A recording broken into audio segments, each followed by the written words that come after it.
സാധാരണക്കാരന്റെ വാഹനമാണ് KSRTC. അതിലെ ഒരു വനിതാ കണ്ടക്ടറെ നമുക്കിന്ന് പരിചയപ്പെടാം.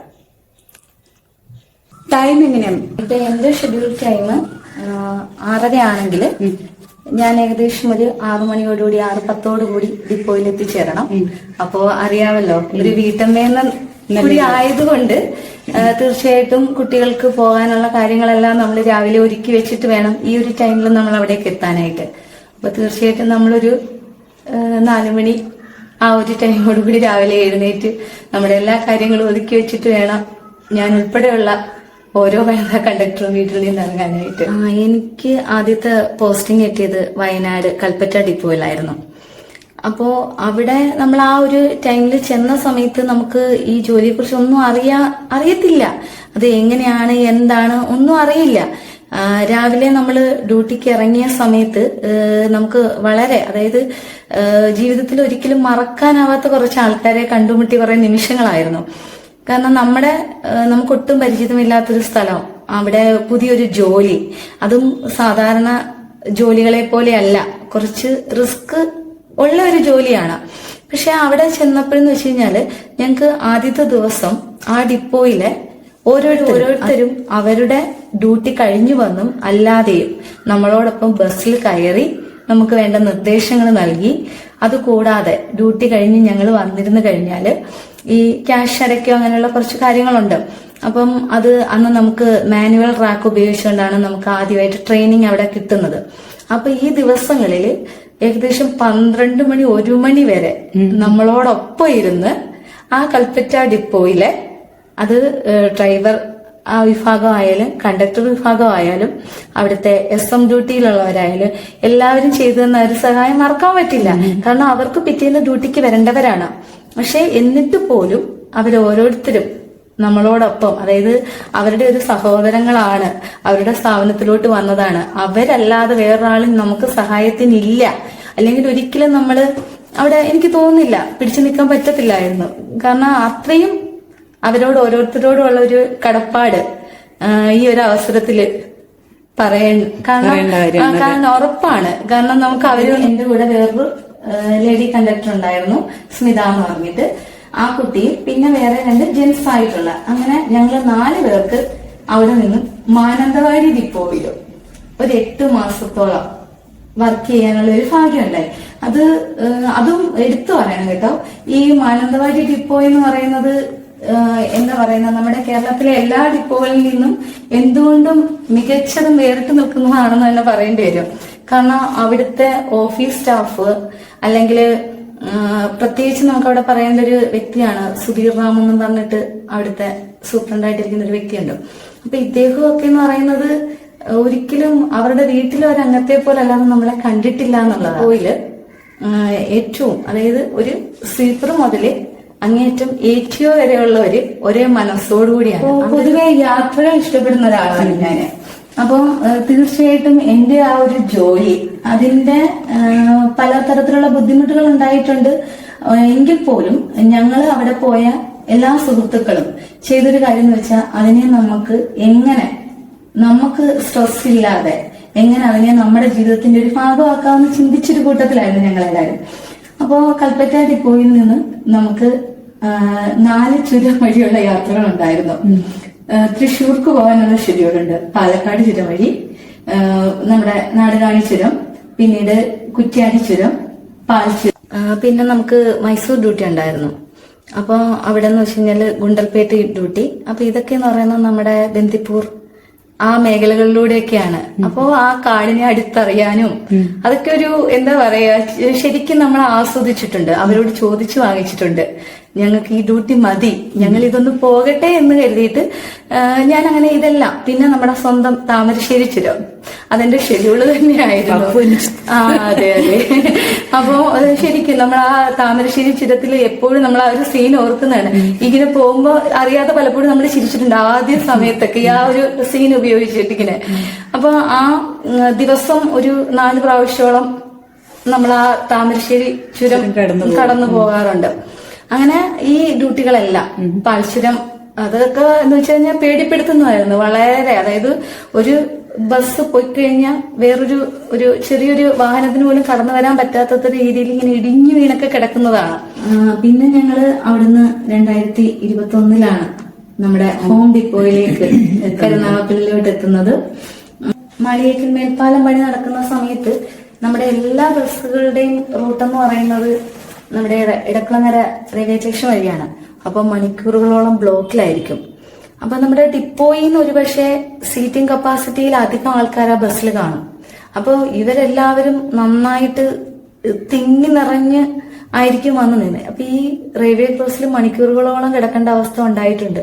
പലപ്പോഴും പലരും അതിനകത്ത് പെട്ടെന്ന് തലചുറ്റി വീഴുക, അല്ലെങ്കിൽ പെട്ടെന്ന് എന്തെങ്കിലും അസ്വസ്ഥതകൾ പ്രകടിപ്പിക്കുക, അങ്ങനെയൊക്കെ വരുമ്പോൾ ഒരിക്കലും പിന്നെ നമ്മുടെ ബസ്സിലുള്ള യാത്രക്കാരായാലും നമ്മുടെ കൂടെ ജോലി ചെയ്യുന്ന ഡ്രൈവർ ആയാലും എത്രയും പെട്ടെന്ന് നമുക്കിപ്പോ ആ ബസ് തിരിച്ചു പോകാൻ പറ്റുന്ന ഒരു സാഹചര്യമാണെങ്കിൽ ഉറപ്പായിട്ട് നമ്മൾ ആ ബസ്സിൽ തന്നെ അവരെ കൊണ്ടെത്തിക്കും.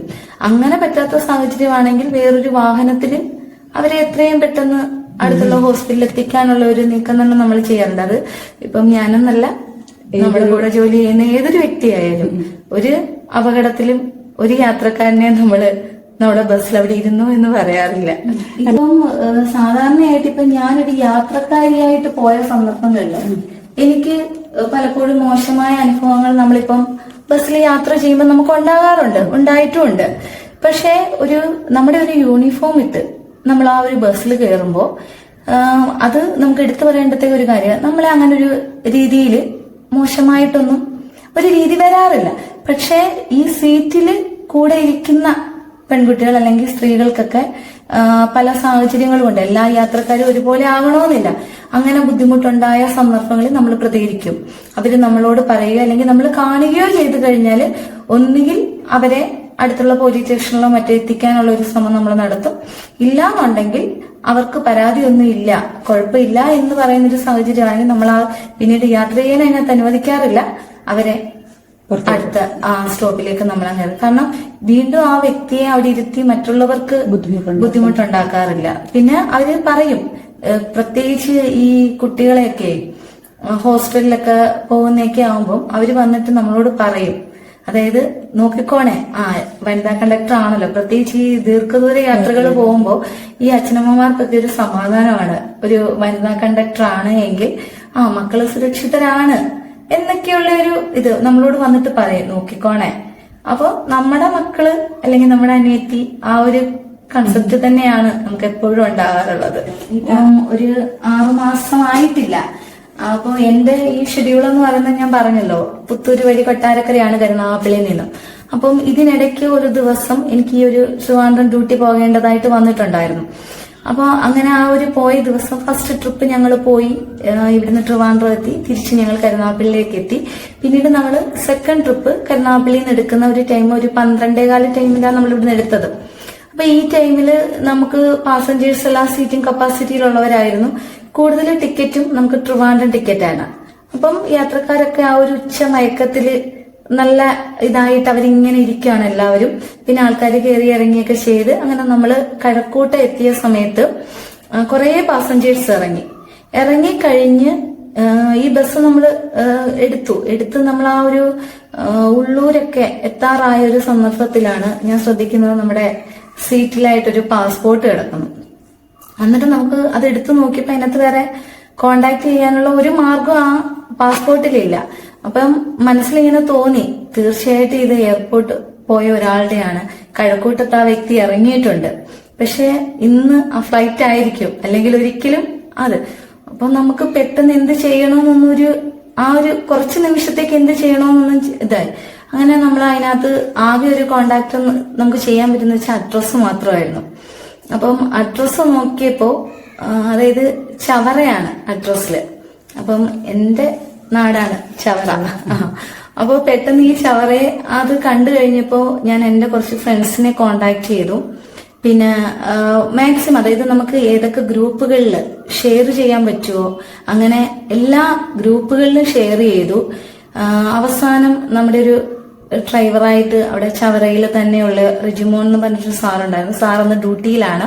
പക്ഷെ സാറിനെ വിളിച്ചിട്ട് ഞാൻ പറഞ്ഞു, സാർ ഇത് എന്തെങ്കിലും ഒന്ന് ചെയ്യണം, സാറിന്റെ വീട് ചവറയാണല്ലോ, അപ്പോ ഏതെങ്കിലും ഒരു ഗ്രൂപ്പിലൊന്ന് ഷെയർ ചെയ്യാൻ പറ്റുമോ എന്ന് ചോദിച്ചു.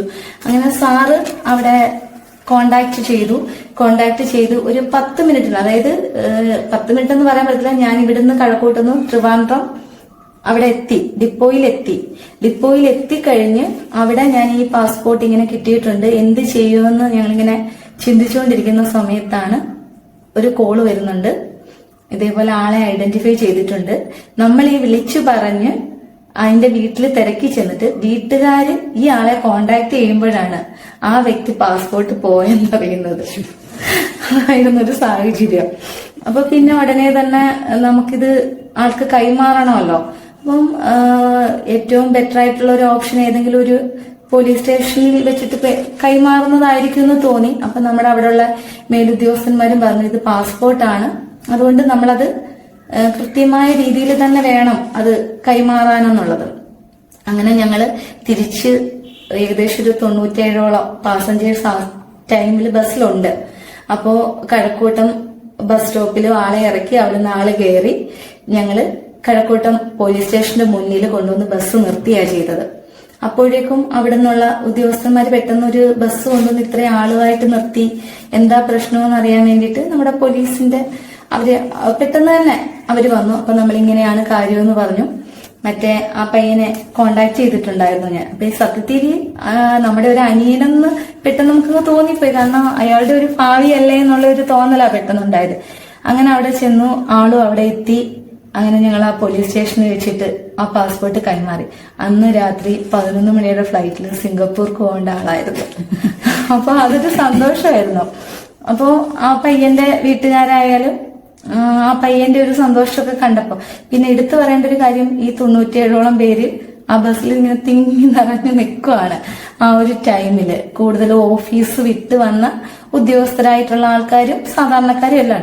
പക്ഷെ അവരെല്ലാവരും ആ ഒരു 10-15 മിനിറ്റ് സഹകരിച്ചു. ഒരു പ്രശ്നങ്ങളും ഉണ്ടാക്കാതെ നമ്മളോട് ഭയങ്കര, അതായത് പോയിട്ട് വാ കുഴപ്പമില്ല എന്നുള്ള അത് ഒരു സപ്പോർട്ടാണ്. തിരിച്ച് ആരെങ്കിലും ഒരാൾ ഞങ്ങൾക്ക് പോണം, ഞങ്ങൾ ഇതിനല്ല എന്ന് പറഞ്ഞാൽ നമുക്കവിടെ പിന്നെ അന്ന് അവിടെ ചെന്നു അവരെല്ലാം നല്ല സഹകരണവും കാര്യങ്ങളൊക്കെ ആയിരുന്നു. അതൊരു മറക്കാനാവാത്തൊരു അനുഭവം തന്നെയായിരുന്നു. ജോലി കിട്ടിയ സാഹചര്യം, അതായത് പെട്ടെന്നാണ് വയനാട്ടിലേക്ക് പോകേണ്ടി വന്നത്.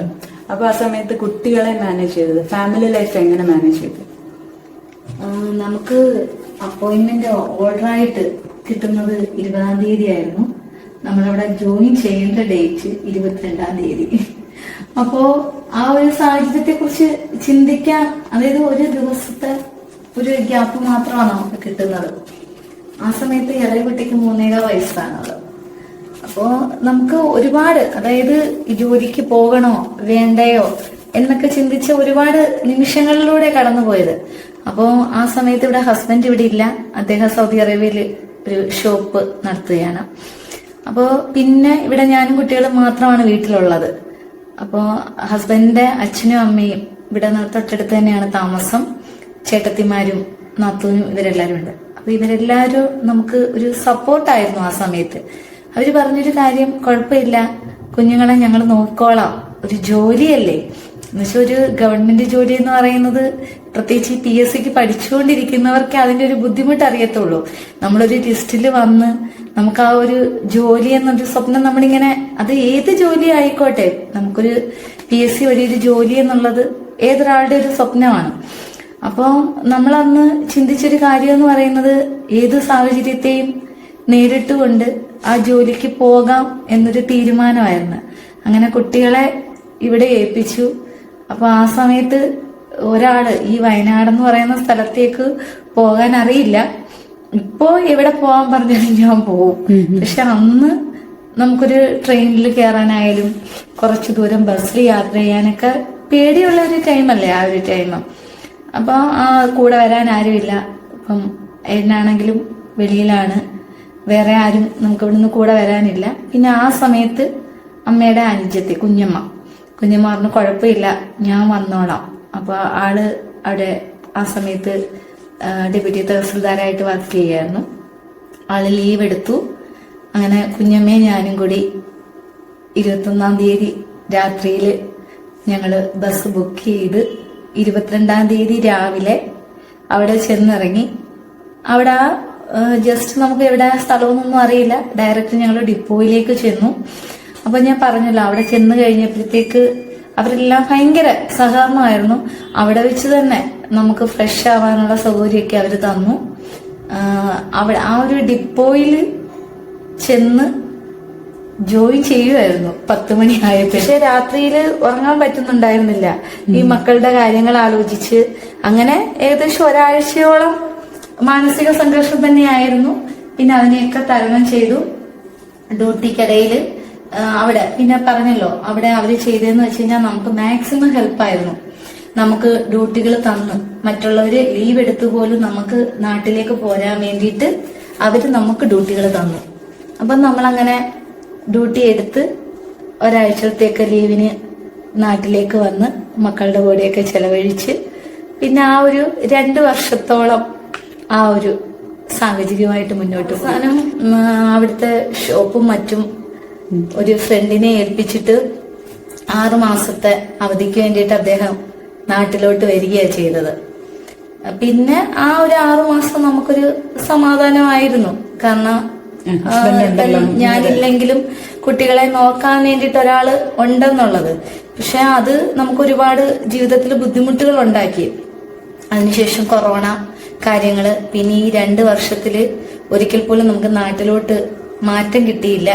അപ്പൊ ആ ഒരു സാഹചര്യത്തില് തിരിച്ചു പോകാൻ പറ്റാതെ ഇവിടെ തന്നെ നിൽക്കേണ്ടി വരും. അങ്ങനെ നമുക്ക് അവിടെ ഉണ്ടായിരുന്ന നമ്മുടെ സമ്പാദ്യങ്ങളൊക്കെ അവിടെ തന്നെ ഇട്ടിട്ട് പോരേണ്ട ഒരു അവസ്ഥയായിരുന്നു. പിന്നെ എല്ലാത്തിനെയും തരണം ചെയ്ത് മുന്നോട്ട് പോകുന്നു. നമ്മുടെ ഒരു ഫാമിലിയുടെ സപ്പോർട്ട് ഇല്ലാതെ ഒരിക്കലും നമുക്ക് ഈ ജോലിക്ക് പോകാൻ പറ്റത്തില്ല. അങ്ങനെയുള്ള സാഹചര്യങ്ങൾ ഒരുപക്ഷെ എനിക്കൊന്ന് റെഡിയായിട്ട് പോകാൻ പറ്റുന്ന സാഹചര്യം മാത്രമായിരിക്കും ഉണ്ടാവുക. അപ്പൊ ആ ദിവസങ്ങളില് ധൈര്യമായിട്ട് പൊക്കോ, കുഴപ്പമില്ല, ഞാൻ നോക്കിക്കോളാം എന്നുള്ളൊരു സപ്പോർട്ട് എന്റെ ഭാഗത്തുനിന്നുണ്ട്.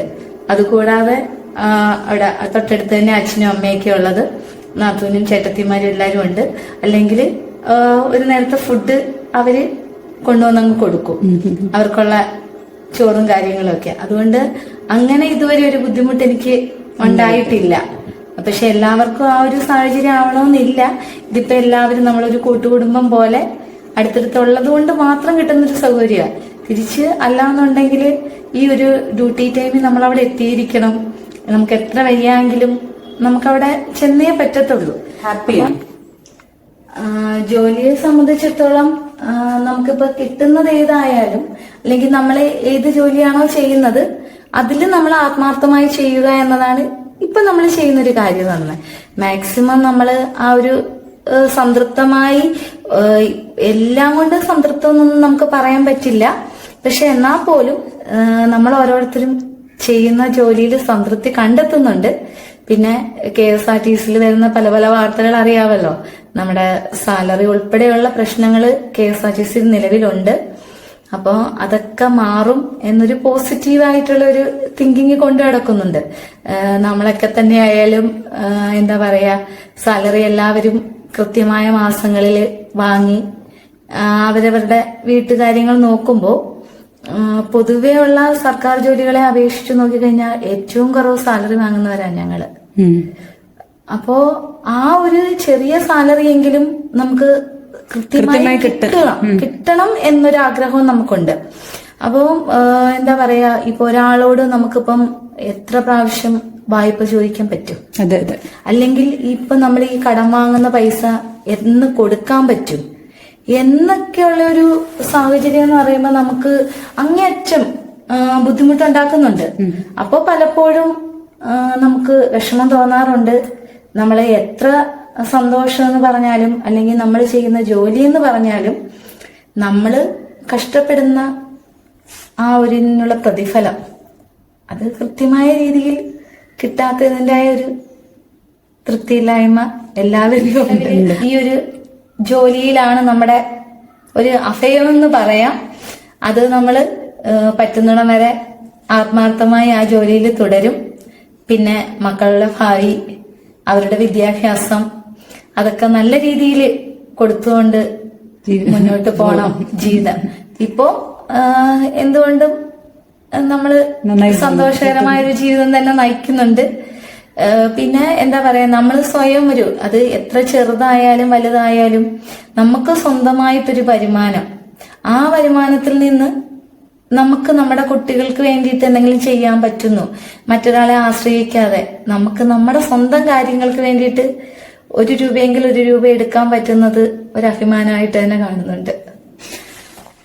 പാസ്പോർട്ട് കാര്യം പോലെ മറ്റെന്തെങ്കിലും മറക്കാനാവാത്ത അനുഭവം ഉണ്ടായിട്ടുണ്ടോ?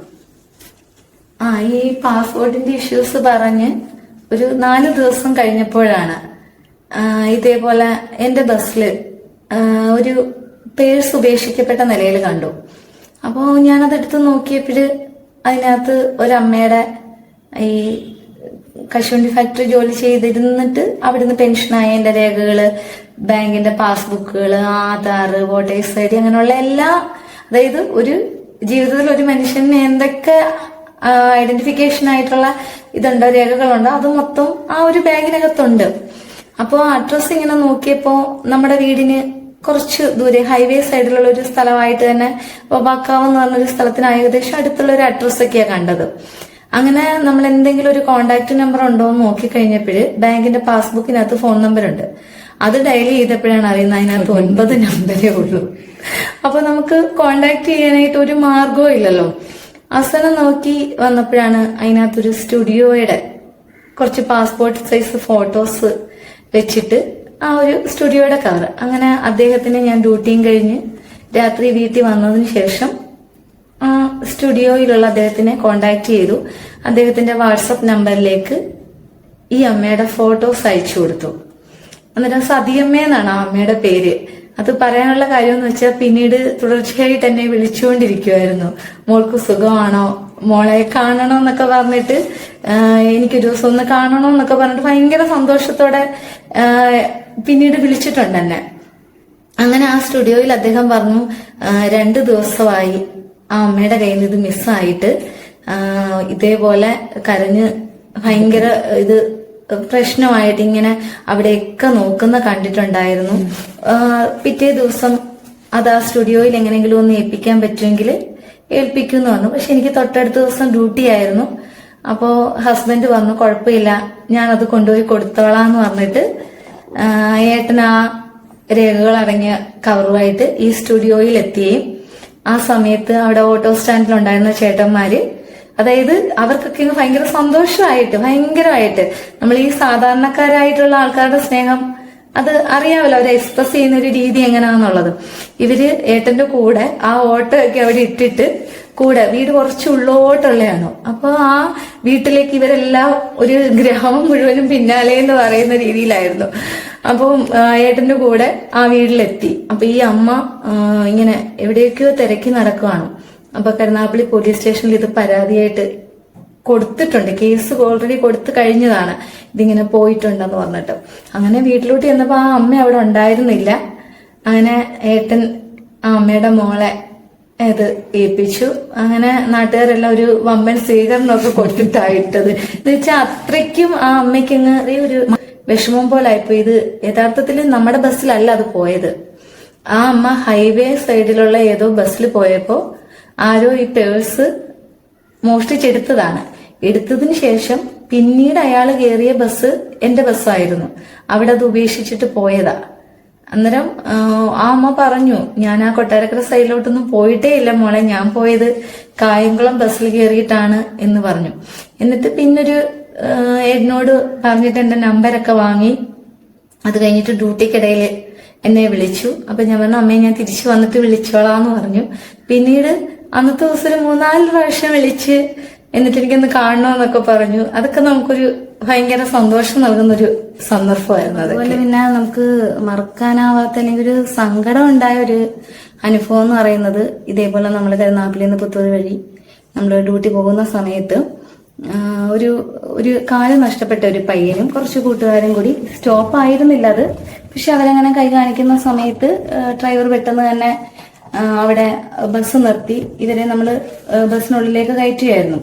അപ്പൊ ഈ കയറ്റിയ സമയത്ത് ഈ ഒരു കാല് നഷ്ടപ്പെട്ട ഒരു പയ്യന് പെട്ടെന്ന് ബസ്സിൽ വീഴാൻ പോവുകയും നമ്മളങ്ങനെ പിടിച്ച് സീറ്റിലേക്കൊക്കെ ഇരുത്തിയൊക്കെ ചെയ്തു. പിന്നീട് ഇങ്ങനെ എന്താ ഇതിങ്ങനെ സംഭവിച്ചതെന്നൊക്കെ നമ്മൾ ചോദിച്ചു കഴിഞ്ഞപ്പോഴത്തേക്ക് ആ പയ്യൻ പറഞ്ഞു ഇതേപോലെ ഒരു വർഷം മുന്നേ ചേച്ചി ഇതേപോലെ ഒരു ബൈക്ക് ആക്സിഡന്റ് പുത്തൂർ ജംഗ്ഷനിൽ വെച്ചിട്ടുണ്ടാവുകയും അങ്ങനെ അവിടെ വെച്ചിട്ടാണ് എൻ്റെ ഈ കാല് നഷ്ടപ്പെട്ടതെന്നൊക്കെ പറഞ്ഞു. അങ്ങനെ ആ ഒരു ഉച്ച ടൈമിലാണ് നമ്മളിവിടെ നിന്ന് ഒരു 2 മണിക്ക് ബസ് എടുത്ത് നമ്മളിങ്ങനെ കൊട്ടാരക്കരയ്ക്ക് ട്രിപ്പ് പോകുന്നൊരു സമയമായിരുന്നു. അങ്ങനെ നമ്മൾ ആ ഒരു ട്രിപ്പില് ഇവര് പറഞ്ഞൊരു ജംഗ്ഷൻ, ഒരു പുത്തൂരിന് മുന്നേ ആയിട്ടുള്ള ഒരു പഴവറ എന്ന് പറഞ്ഞൊരു ജംഗ്ഷൻ ആയിരുന്നു. അപ്പൊ ആ ജംഗ്ഷനിലെത്തി ഈ കയറിയ ഈ വയ്യാത്ത പയ്യനും കൂട്ടുകാരും അവിടെ ഇറങ്ങിപ്പോയി. അവിടുന്ന് ഞങ്ങളൊരു 10 മിനിറ്റ് സഞ്ചരിച്ചിട്ടുണ്ടാവും. ചെന്നപ്പോഴത്തേക്ക് ഒരു പ്രൈവറ്റ് ബസ് പെട്ടെന്ന് അവിടെ നിർത്തിയിട്ടിരിക്കുന്നതും ആൾക്കാരെല്ലാം ആ ബസ്സിൽ സഞ്ചരിച്ചിരുന്ന ആൾക്കാര് ആ ബസ്സിൽ നിന്ന് വെളിയിൽ ഇറങ്ങി നിൽക്കുന്നതും കണ്ടു. അപ്പൊ പെട്ടെന്ന് നമ്മൾ ശ്രദ്ധയിൽപ്പെട്ടൊരു കാര്യം എന്ന് വെച്ചാൽ ഈ ബസ്സിന്റെ അടിയിലൂടെ ഇങ്ങനെ എന്താ പറയാ ഒരു ചോരച്ചാലിങ്ങനെ ഒഴുകി വരുന്നതാ കാണുന്നത്. അപ്പൊ എന്തോ ഒരു ആക്സിഡന്റ് സംഭവിച്ചു എന്ന് പെട്ടെന്ന് ഇങ്ങനെ നമുക്ക് മനസ്സിലായി. അങ്ങനെ ബസ് കൊണ്ടുവന്ന് നമ്മൾ അതിന് ഫ്രണ്ടിലായിട്ട് നിർത്തി യാത്രക്കാരെയൊക്കെ നമ്മുടെ ബസ്സിലേക്ക് നമ്മൾ കയറ്റി. പക്ഷെ പെട്ടെന്ന് നമ്മൾ ആ ബസ്സിന്റെ ഫ്രണ്ടിലോട്ട് ശ്രദ്ധിച്ചപ്പോഴാണ് ഒരു 2 വീലർ ആ ബസ്സിന്റെ ഫ്രണ്ടിൽ കൊണ്ടുവന്ന് ഇടിച്ചു കയറിയ ഒരു നിലയിലും ആ സഞ്ചരിച്ചിരുന്ന വ്യക്തി അതായത് തല അറ്റ് പോയൊരു അവസ്ഥയിൽ ആ ബസ്സിൽ ഇങ്ങനെ പറ്റിച്ചേർന്നിരിക്കുന്നതാണ്. അപ്പോഴത്തേക്ക് അത് കണ്ടപ്പോൾ നമ്മുടെ മാനസികാവസ്ഥ പെട്ടെന്നൊരു ആക്സിഡന്റ്, അത് ഈ ഒരു നിലയിലൊരു ആക്സിഡന്റ് കാണുമ്പോൾ നമുക്കൊരു പിന്നീട് ആ ജോലി ചെയ്യാൻ പോലും പറ്റാത്തൊരു ഭയങ്കര സങ്കടകരമായ ഒരു അവസ്ഥയിലായിരുന്നു. പിന്നെ എങ്ങനെയൊക്കെയോ നമ്മൾ ആ കയറിയ ആൾക്കാർക്കൊക്കെ ടിക്കറ്റും കാര്യങ്ങളും ഒക്കെ കൊടുത്ത് നമ്മളങ്ങനെ KSRTC ഡിപ്പോയിലെത്തി. അതിനുശേഷം നമ്മൾ തിരിച്ച് ആ ഒരു ട്രിപ്പോടുകൂടി ഡ്യൂട്ടിയൊക്കെ കഴിഞ്ഞ് വീട്ടിലേക്ക് പോരുകയാണ് ചെയ്തത്. പിറ്റേന്നത്തെ ഒരു പത്രവാർത്ത, അപ്പോൾ പെട്ടെന്ന് നമ്മൾ ഈ കണ്ടൊരു ഇൻസിഡന്റും കൂടെ ആയതുകൊണ്ട് നമ്മളത് പ്രത്യേകം ശ്രദ്ധിച്ചു.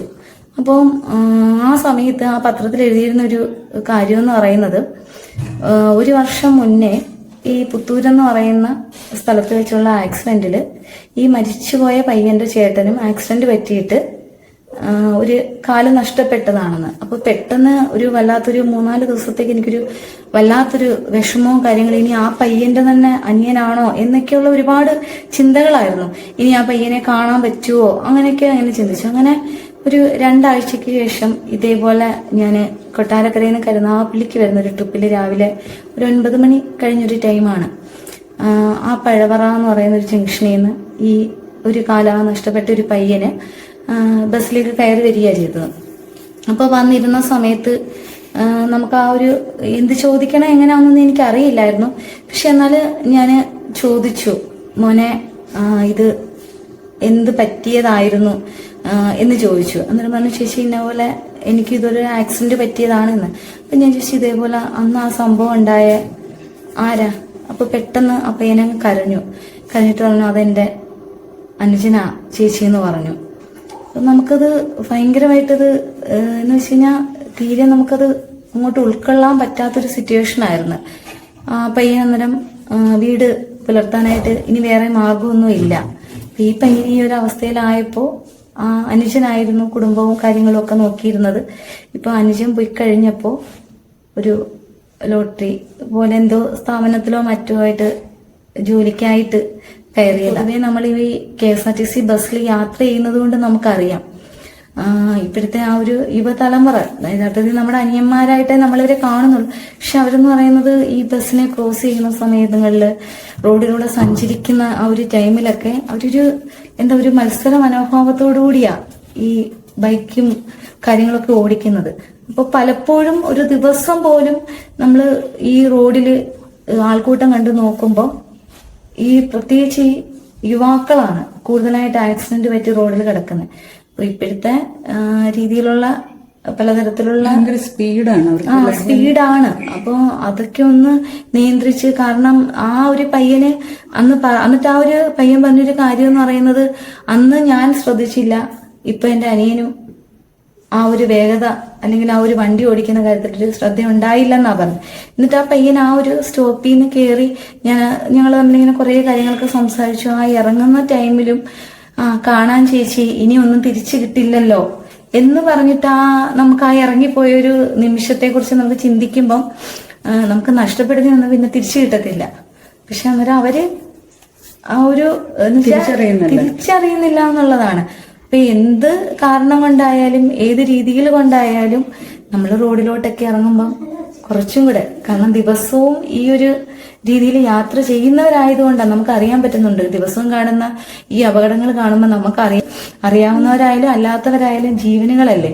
അവരുടെ വീട്ടിലിരിക്കുന്നവർ അവർ തിരിച്ചു ചെല്ലും എന്ന് കരുതിയിരിക്കുമ്പോൾ അവരെ ആ ഒരു അവസ്ഥയിൽ കൊണ്ടുചെല്ലുന്നത് നമുക്ക് ചിന്തിക്കാൻ വയ്യാത്തൊരു കാര്യമാണ്. ആ തരത്തിൽ നോക്കുമ്പോൾ ഈ രണ്ട് രീതിയിൽ എല്ലാവരും KSRTC അങ്ങനെ കുറ്റം പറയും. പക്ഷെ അതിനപ്പുറത്തോട്ട് നമ്മുടെ റോഡിൽ ഇപ്പോഴത്തെ തിരക്ക് കാര്യങ്ങളൊക്കെ ഉണ്ട്. അപ്പൊ നമ്മളും കുറച്ചും കൂടി ഒരു ചെയ്യണോന്നുള്ള ഒരു കാര്യം കൂടെ നമുക്ക് ഇതിനകത്ത് അവരോട് പറയാനുള്ളത്. ഇത് ഇളയ മകളാണ്, അവന്തിക വിനോദ് എന്നാണ് പേര്. ആള് 4ാം ക്ലാസ്സിൽ ഹോളി ട്രിനിറ്റി സ്കൂൾ തേവലക്കരയിലാണ്. ഇത് മൂത്ത മകളാണ് ആർദ്ര വിനോദ്, +1 പഠിക്കുന്നു.